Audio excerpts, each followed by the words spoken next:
Selamat pagi, siang, atau malam, Bu Sulfani.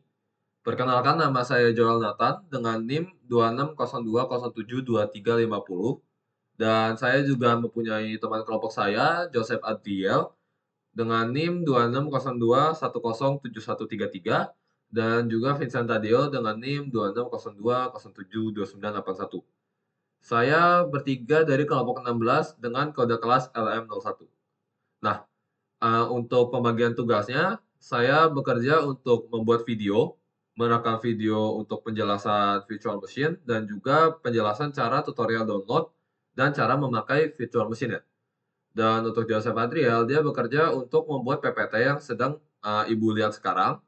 Dan untuk Vincent Tadeo, dia membuat laporan dan juga editing video untuk ya memperbaik video yang akan dibuat, yang akan dikirim ke Ibu gitu. Jadi, sekian untuk perkenalan, teman kelompok saya dan saya. Sekarang aku langsung masuk aja ke penjelasan virtual machine ya. Nah, yang pertama saya akan menjelaskan dulu tentang VirtualBox. Untuk VirtualBox, pertama-tama apa itu VirtualBox? VirtualBox itu adalah sebuah open source virtualization software yang di-develop oleh Oracle. Gunanya itu untuk, meng-allow kita, pengguna, untuk memakai banyak OS dalam satu physical machine, gitu ya. Nah, key features-nya, pertama itu dia itu bisa di-run oleh OS seperti Windows, macOS, Linux, dan masih banyak lagi, gitu. Nah, contohnya seperti laptop saya nanti akan menjelaskan cara memakai VirtualBox di video tutorialnya ya. Saya memakai Windows, gitu. Nah, untuk networking-nya, dia itu nge-offer banyak, mode untuk networking seperti NAT, bridge, dan host only. Nah, kalau NAT itu maksudnya dia itu nge-share IP dengan host, host komputer mereka gitu, host physical machine.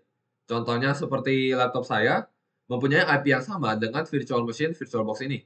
Nah, kalau bridge itu beda lagi, dia itu memiliki IP sendiri sehingga dia itu bisa, berinteraksi dengan device-device di luar dari, physical machine yang sama network-nya gitu. Sedangkan kalau NAT, dia nggak bisa berinteraksi dengan device-device di luar physical machine ini.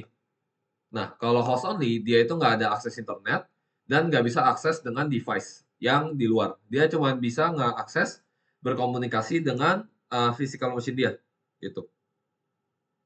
Nah, kalau snapshot itu intinya kayak sebuah save file. Jadi dia kayak bisa nge-save state dari virtual machine-nya.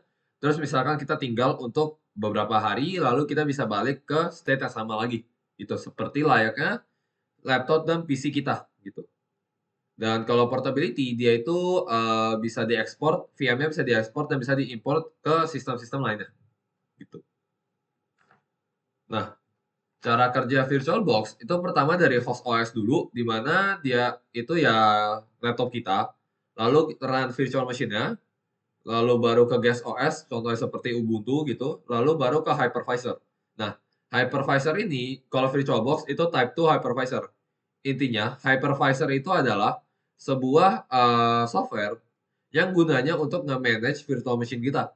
Nah, kalau type 2 itu dia itu, host based. Jadi dia itu udah punya software sendiri dan alhasil jadi lebih ringan gitulah. Sedangkan kalau type 1 itu, bare metal. Jadi dia itu memakai keseluruhan dari physical, mesin kita gitu. Contohnya seperti laptop saya akan digantikan oleh hypervisor ini ya type 1 gitu. Tapi karena ini type 2, dia nggak gitu, tapi dia punya aplikasinya sendiri gitu untuk nge-manage, virtual machine-nya, seperti itu. Paling kayak gitu sih. Nah, ini paling kelebihannya. Kelebihan dari VirtualBox itu pertama dia itu gratis dan juga open source. Yang kedua itu dia gampang untuk di-setup, gampang juga dipakai dan juga interface-nya user friendly. Yang ketiga itu banyak update dan community support-nya juga gede. Jadi banyak anggota komunitas yang ngebantu juga untuk ngebagusin aplikasi VirtualBox ini. Dan yang terakhir, dia itu memperbolehkan kita buat ngasih, resource allocation seperti CPU, RAM, dan masih banyak lagi, berdasarkan kebutuhan kita lah. Nah, limitationnya itu ada pertama performance bisa lebih lambat dari bare metal system. Nah, bare metal system itu maksudnya kayak hypervisor tipe 1 tadi, gitu ya. Terus dia juga membutuhkan lebih banyak system resource untuk operation yang lebih smooth. Dan dia itu nggak cocok buat production workload yang berat dibandingkan dengan hypervisor type 1 yang lain. Karena hypervisor type 1 itu memakai keseluruhan physical laptop kita atau PC kita untuk dijadiin OS. Sedangkan ini memakai aplikasi baru, aplikasi yang berbeda gitu, yang misah dengan physical kita, physical machine kita, gitu ya. Nah, yang kedua, saya akan menjelaskan, virtual machine VMware. Intinya, VMware itu juga mirip seperti VirtualBox, dia itu type 2 hypervisor. Dia itu juga gunanya untuk, setup virtual machine di physical machine kita, dan juga ya dia itu nge-allow kita buat, video adapter, network adapter, dan juga hard disk adapter, gitu. Nah, intinya key feature-nya dia juga bisa bekerja di Windows dan Linux, dan juga untuk guest OS-nya seperti ya guest OS tuh ya yang dipakai oleh virtual machine-nya untuk OS, barunya, itu juga banyak gitu, kompatibel. Nah, networking-nya juga sama seperti VirtualBox, dia bisa NAT, bridge, dan host only. Dan untuk snapshot dan cloning, dia juga bisa nge-clone, buat identical copies dari virtual machine-nya buat jadi sebuah backup dan replika gitu. Nah, untuk cloud ini, VMware ini punya software-software di cloud platform yang bisa dipakai juga oleh VMware, gitu ya. Contohnya seingat aku namanya VMware Cloud in AWS, itu dia bisa dipakai oleh VMware ini, gitu. Dia bisa menggunakan aplikasi-aplikasi yang ada di cloud platform yang punya VMware, gitu. Nah, cara kerjanya kayak tadi, dia bakal pertama dari host OS, habis itu baru ke hypervisor, terus dari hypervisor ke virtual machine, dan terakhir ke guest OS, gitu. Nah, untuk keuntungannya, dia itu lebih efisien untuk resource-nya dan juga lebih cepat. Dia itu juga lebih reliable dan nggak nggak sering-sering nge-crash lah dibanding sama kompetitor lainnya, gitu. Dan dia itu juga kompatibel buat host yang banyak, yang banyak tipe, dan juga guest operating system. Dan dia itu juga ideal buat profesional dan juga enterprise environment gitu. Jadi dia lebih cocok untuk professional environment gitu. Untuk limitation-nya, dia itu ada yang VMware Workstation Pro dan dia itu berbayar. Jadi itu bisa jadi sebuah downside untuk personal use. Dan dia itu juga membutuhkan lebih banyak sistem resource untuk optimal performance dibandingkan dengan lighter alternatif lainnya. Dan yang terakhir, dia itu juga memiliki fitur-fitur yang advance yang susah untuk dipelajari, gitu. Terakhir, saya akan membahas tentang Citrix Hypervisor. Nah, kalau Citrix Hypervisor, ini adalah virtual machine yang tipe 1 hypervisor. Dia itu langsung nge-run dari hardware kita, bare metal, dan ya dia bakal ngetimpa OS lama kita menjadi OS yang dipakai dengan Citrix Hypervisor ini, gitu. Gunanya itu, dia itu lebih cocok untuk, environment yang membutuhkan, production yang lebih berat gitulah intinya. Nah, kayak yang aku ngomong tadi, dia itu bakal punya direct hardware access, ke physical device kita untuk performa yang lebih bagus. Nah, untuk availability-nya, dia itu, memastikan kalau nggak bakal banyak downtime, bakal minimal lah downtime-nya. Terus, dia itu juga bisa nge-GPU virtualization, bisa nge-support NVIDIA sama AMD buat, grafik ya intinya. Dan dia itu juga punya, advance feature kayak thin thin provisioning, storage level snapshot, dan juga VLAN support. Nah, cara kerja Citrix pertama dari host OS, di mana dia bakal nge-run, Citrix Hypervisor langsung ke hardware, menggantikan OS yang lama. gitu. Terus untuk habis itu lanjut ke virtual machine, yang bakal nge-run di atas hypervisor itu sendiri. Lalu bakal ada management interface, tools-tools seperti Send Center yang bisa nge-allow administrator buat nge-create, configure, sama nge-monitor virtual machine-nya. Dan terakhir baru guest OS-nya gitu. Untuk kegunaannya, dia itu kelebihannya lebih cepat dan juga lebih efisien resource-nya dibanding Type 2 hypervisor. Dia itu juga ada live migration, high availability, sama GPU virtualization yang tadi aku udah jelasin. Dan yang ketiga, dia itu juga ada didesain untuk nge-manage infrastruktur yang lebih besar dengan lebih mudah juga dibanding Type 1. Dibanding Type 2, sorry. Dan yang terakhir, dia itu juga punya edisi yang gratis untuk dipakai untuk setup yang lebih kecil atau untuk testing gitu. Untuk limitation-nya, dia itu pastinya butuh lebih banyak technical expertise dibandingkan dengan VirtualBox atau VMware Workstation. Karena dia itu Type 1 ya. Type 1 itu pasti lebih ribet dibanding Type 2. Gitu. Dan juga dia itu membutuhkan hardware configuration yang lebih spesifik dibandingkan Type 2 ya. Untuk performa yang optimal.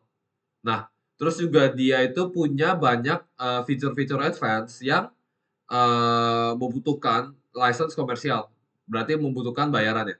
Dan dia itu juga nggak cocok untuk dipakai untuk personal use atau small scale virtualization gitu.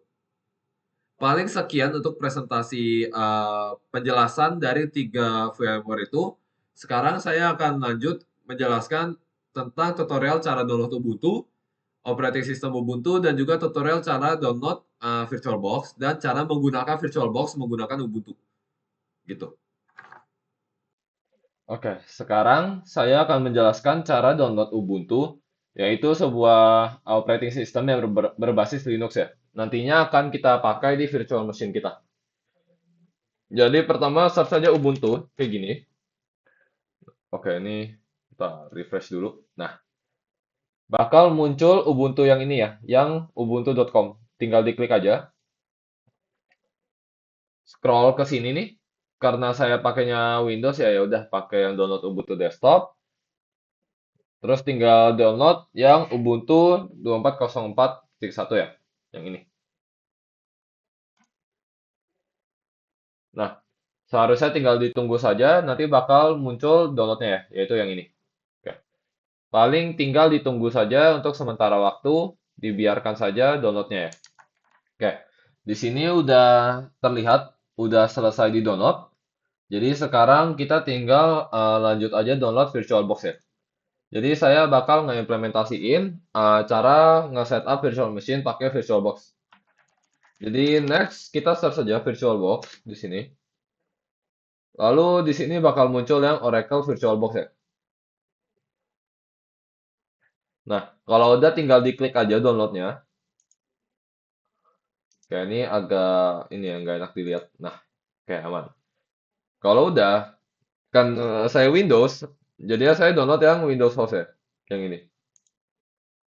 Kalau udah coba dibuka di folder kita.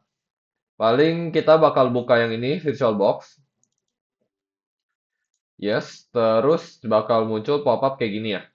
Nah, kita next saja. Kita accept aja ya, kita baca kalau mau ya. Aku sih enggak, tinggal langsung accept aja. Ini next saja langsung. Oke, tinggal di yes. Ini please choose from the option below, create a start menu, shortcut boleh, quick launch boleh. Ya, oke, next. Terus terakhir di install ya. Oke, paling kita tungguin dulu aja untuk installationnya. Oke, udah finish. Sekarang kita centang aja nih startnya biar langsung nyalain VirtualBox-nya ya. Nah, harusnya bakal ada kayak gini ya. Oke, ini ada tutorialnya. Paling kita nggak usah pusingin yang itu. Kita langsung bikin baru aja. Di sini paling aku namain VM1 ya. Bentar. Terus untuk ISO image-nya, kita select dari yang ini nih. Yang Ubuntu yang udah aku pilih ya. Kalau udah tinggal di next saja. Passwordnya ini ya udah ganti deh. Jadi atau nggak usah deh, nggak apa change me aja kayak gitu. Terus hostname-nya juga udah aman.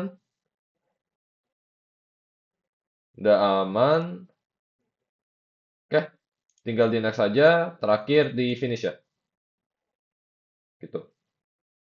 Nah sekarang tinggal tunggu saja VM-nya di powering up. Nanti bakal muncul kayak gini.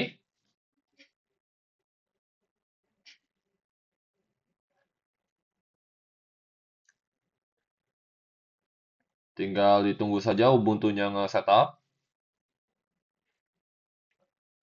Oke, harusnya udah bakal muncul begini ya setelah ditunggu lumayan lama. Ini harusnya tergantung laptop masing-masing sih, seberapa lama dia bakal jalan.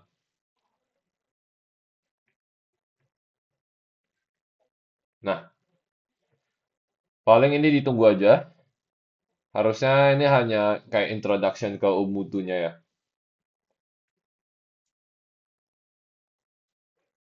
Sekarang harusnya udah kayak gini ya tampilannya. Nah, ini artinya Ubuntu kalian udah bisa dipakai ya. Virtual machine kalian udah bisa dipakai. Tinggal di next saja. Ini jangan pakai Ubuntu Pro-nya. Tinggal di next, finish. Nah, sekarang ini adalah virtual machine yang udah kita setup ya. Kita bisa buka Firefox, kita bisa lakuin apa aja di virtual machine ini. Selayaknya sebuah physical machine gitu. Paling sekian dari tutorial cara download dan setup virtual machine-nya. Maaf jika ada kesalahan kata dan terima kasih.